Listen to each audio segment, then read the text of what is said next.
welcome back to Luke in Row. To start with my point of view in photography, I need to tell you about something that happened in my life 1 year ago. Last year I had lots of problems in terms of relationships and problems at work, lots of things. But at a certain point I decided to get the things better because I couldn't survive in that way. Seriously, I could see myself sitting down on the border of a Grand Canyon and saying, okay, now what I have to do in my life? Should I step into the canyon, or maybe I can be saved from someone? Then the answer was this: I really need to do something for my life. I need to do something for myself, because I can't go ahead in this way. The pressure, the stress was so much, so intense that I couldn't deal with that. And so I decided, well, what can I do to improve my life? What can I do to get it better? And that question was a game changer. Yeah, because I started to think positively. I started to think to every single element of my life in a positive way. Of course, it wasn't so quick.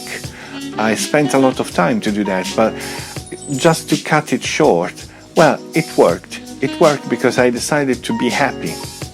And this is a kind of decision that you have to take for yourself. You need to be happy, and you have to decide that. But what is about happiness and in relation with photography? I mean, it's something confusing. Well, yes and no. At that time, I was working as a professional photographer for the same company that I'm working for at the moment. And in there, I could see the difference between the photography I did 5 years ago and the photography that I was doing on that specific moment. Literally, they were so different in terms of quality, expression, colors, everything. And that put me in a way, that put in my mind that maybe, yeah, the happiness can involve all this aspect of the life and involves everything. So, since the moment I started to say, okay, I want to be happy, well, things changed drastically, starting with the photography, because I could see that everything I was used to do in my working time, well, everything was a little bit lighter, and even staying behind the camera changed the meaning of my life. And in that specific moment, I said, well, yeah, I'm doing a repetitive job, but I can do it better, and I can do it with my cut.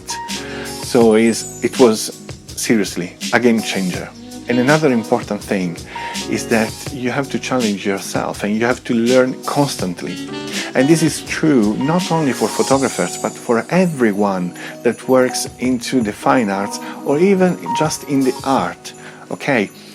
This is important for musicians, this is important for painters, this is important for photographers as well. We have to learn constantly. And learn, it doesn't mean knowing that someone exists, but understanding why they do what they do. Learning their life, not learning just a date or just a place. This is not gonna work. In a long run, you will find yourself with a lot of knowledge and you don't know how to handle that. This is not the point of photography. This is not the point of art in general. I started my career as a painter in an art institute, and then from there I never gave up with art. I just changed the way I communicate with art. I passed through drawings, after I started with painting, and then sculpture and sculpting, and then after photography, and so on. So accept this little suggestion. Try to challenge yourself every single day. Learn something new every single day of the things that you really are passionate about. So the last part of the video is about minimalism and why I'm talking about minimalism in photography. You know that probably there are some artists in photography that are called minimalist photographers. Well, I'm not talking about this. I'm talking about how to approach photography with the minimum things, the basic things that are the main thing you have to have with you. Because the more tools you got with you, the less you feel the freedom of going around and take your pictures. It's not always true, but from my point of view, the most important thing is the freedom. Your camera needs to be an extension of your hand. If it's not like that, if you feel like heavy, if you feel like, oh my God, I need to remember this and this and this, I have to take with me this and this and this, then it's not my kind of approach. I prefer a simplest one. And I will show you in the future what I mean about that. Also, another thing that helped me a lot to understand the way I wanted to be a photographer is the meditation. Meditation is really important because it connects you with the deepest part of yourself and gives you the basics and the feelings that you got inside yourself. Photographers are all different. And if you ask the same question to 100 photographers, you probably get 100 different answers. This is true with everything, not only in photography. So basically, what I'm suggesting is, instead of copying people that you think you like, or maybe you like for real, then try to understand the elements of them, from them, and then take it with you. And from there, you have to understand why you like so much those kind of things and how can you implement in your style what you saw. And this will make the difference. This is what you really need to do if you want to be unique.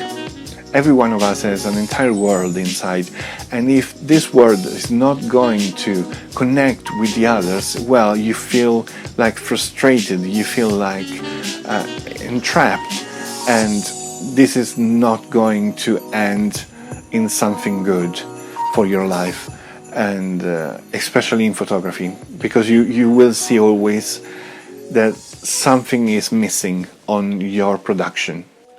Now it's time to go. I leave you for now and I'll see you in the next video. So smash the button of subscription and ring the bell. Don't forget to stay present, stay focused and shoot the best shot in your life. Peace.